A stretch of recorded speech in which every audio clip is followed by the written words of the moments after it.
السلام عليكم ورحمة الله وبركاته.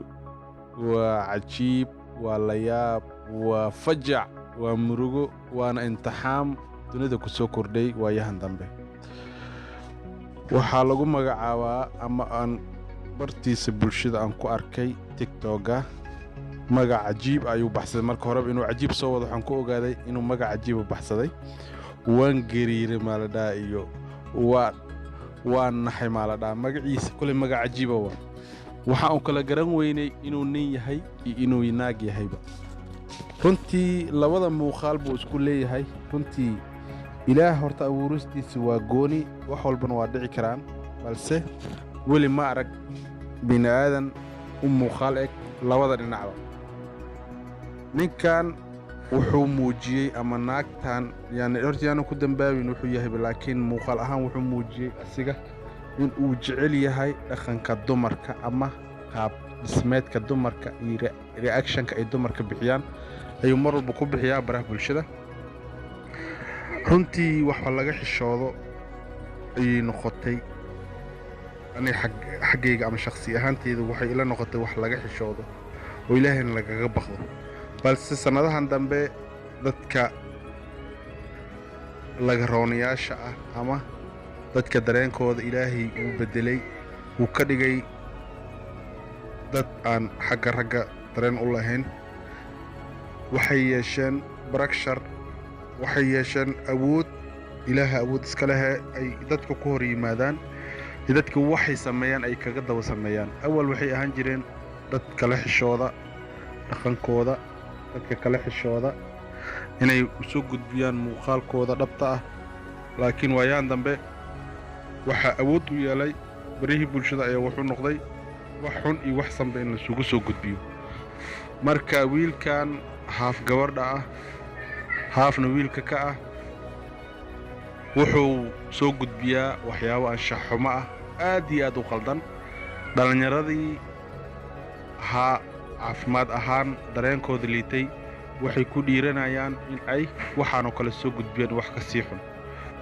waxa awal soo gudbin jiray muuqaalo noocan oo kale ah dadka dibadda jooga ee haaf dumarka ah haafna ragga ka ah, laakiin waayahan dambe kuwa dalka jooga ayaaba ka awood batay xagga soo gudbinta ama ku faanista dareen la'aanta ragnimada. xitaa waxay samaysteen wiilal ay saaxiibo leeyihiin.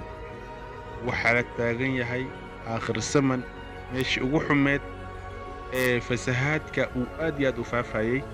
marka walaal waxaan ku leeyahay ama dal ku sugnoow ama dibadda ku sugnoow ama meel shaadoonta dunida ka joog, balse waxaad leedahay diin, waxaad leedahay dhaqan, waxaad tahay islaam. mar walba waxaa lagaga baahan yahay sida islaamka inaad u dhaqantid. dareenka hadduu ilaahay kaa qaadane dareen kuuma waynin, waa imtixaan. dadka dareenka leh ayaa lagu imtixaamaya. marka adiga haddaad iska dhigtid ama iswaashid ama dhanka dumarkan u badanahay, boqolaal qof oo dhahaysan arkay dareenkayga wuxuu u badan yahay dhanka dumarka. war ilaahay siduu ku sameeyey ayaad mar walba ahaanaysaa. waxaad iska bedeli karta ma jirto. ama iscaddeey ama dirac gasho ama timaha dayso mar waliba waxaad tahay siduu ilaahay kaa dhigay. marka dadkan iswaalayo haafna dumarka haafna ragga ka ah dhaqan ahaan, laakiin ilaahay siduu ugu talgalay mar walba waaya. qof walbo ilaahay ma dhammaystirin, bini aadan ma dhammaystirna, mar walba wax baa kaa dhiman. laakiin adiga inaad ku qanacdaa siduu ilaahay kaa dhigay. marka ninkan ama gabadhan isku darka ah mar walba wuxuu soo gudbiyaa muuqaal anshax xumo, wuxuu soo qaataa codadka dumarka fanaaniinta heesa uu soo qaaday ama uu isdul saaray oo ku heesay ama ku ciyaaray. waxay u badan yihiin heesaha dumarka. marka ugu dambaysa oo laga yaabay oo youtuberada Soomaaliyeed ay ka yaabeen waxay markuu dirac soo gashtay uu tumaha soo deystay oo uu hees dumar qaadis soo dul saaray. xitaa waxaa moodaa dadka naasaha durtay inuu yahay. marka waddankeenan god dheer ayuu ku socdaa. dhalinyaradii fasahaadku way sii badiyeen. dumarkii surwaal ishaar ama surwaal iyo garan inay ku wareegaan ay marayaan.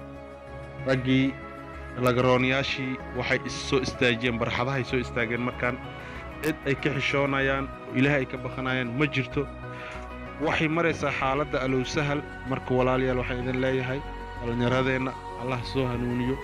qofkii dareenka ilaahay ka qaadayna ilaahay dareenka uma wayno qofkii ilaahay dareenka siiyana qofkaas dareenka laga qaaday tusaale ha kuu noqdo mar waliba ilaahay dareen uma wayno qofkaas dareen la'aan uma dhigin oo dareen xaggiisa kama dhammaan inuu asiga siiyo laakiin almuhim adiga wax lagugu tusayaa awoodiisa ayuu ku tusayaa ilaah mar walba noo muujiyey wuuna tusay wuxuuna tusay qof dhammaystiran oo indhihiisa aan waxba ka arkayn indhihiina ay ku jiraan aragtida un laga qaaday qof dhammaystiran oo wax walba xubin walba adiga leedahay leh haddana dareenkii ragnimada laga qaaday marka waxaad ogaanaysaa adduunkan wuxuu marayaa xaalad caadi ahaan waan gariirayow ummadda ka fariisa walaal ilaahay ka baq ilaahaygaaga u soo noqo iska caabud kulayba dareen la'aan illa'aan iyo wax kala dhimanba diinta waxa lagu sheegay adduunka oo keliya inay ku egyihiin marka raaxadaada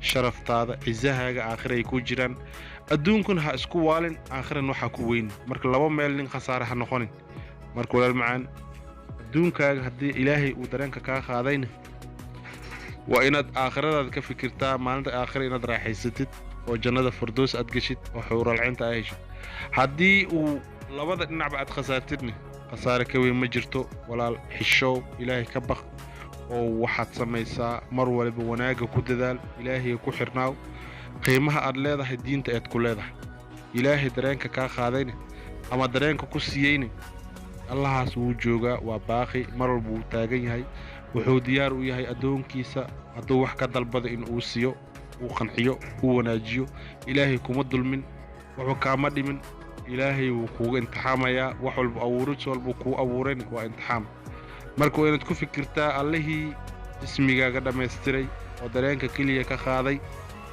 allahaas wuu ku siin karaa dareenka waxaa kaaga filan ilaahay inaad bardid aad dhahdid ilaahu dareenkayga ii soo celi waxaa kaaga filan ilaahay inaad sacbada u taagatid laakiin meelaha inaad isku walaaqdid sida naagahoo kale war calool iyo naasaad daysid iyo timo waadna is caddaysa marka ilaahay halkeed ka gelaysaa maalinta qiyaamaha marka walaal waxaan ku leeyahay ilaahay ka baq sharaftaada ilaasho waan gariiriyow magacaasan ka yaabo marka horeba marka hore baraa bulshada markaad magacaas la soo gashaan ka yaabay marka xaalad sahlan inaad soo wadinne magacaagaan ka gartay marka horeba haddana waad soo bandhigtay marka hore waxaa isla aniga carruurta aanaliyadoo lagu koriyo cayaal xamarka waan islahaa jiljilcanaantan iyo cayilkan waa iska caadi dumar la kor baan ku muuday laakiin marka dirac iyo timaha aad deysato diracna aa gashatay aan gacan kuu taagay saaxiib way jiraan rag badan oo nin ragna ah haddana dumarka la koray oo gurigooda waxaa laga yaabaa walaalihiisoo dhan inay gabdho yihiin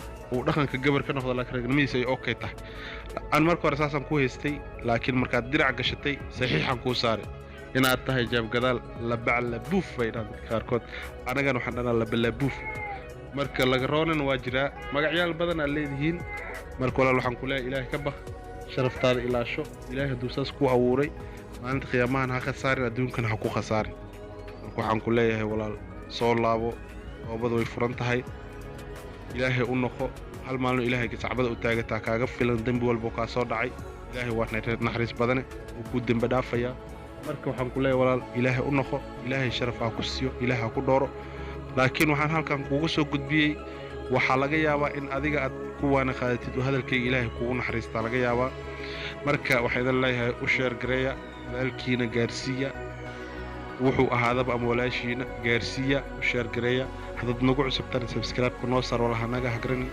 waxaan halkan ku joogno waa kalsoonidiina iyo garabkiina wassalaamu calaykum waraxmatullaahi wabarakaatu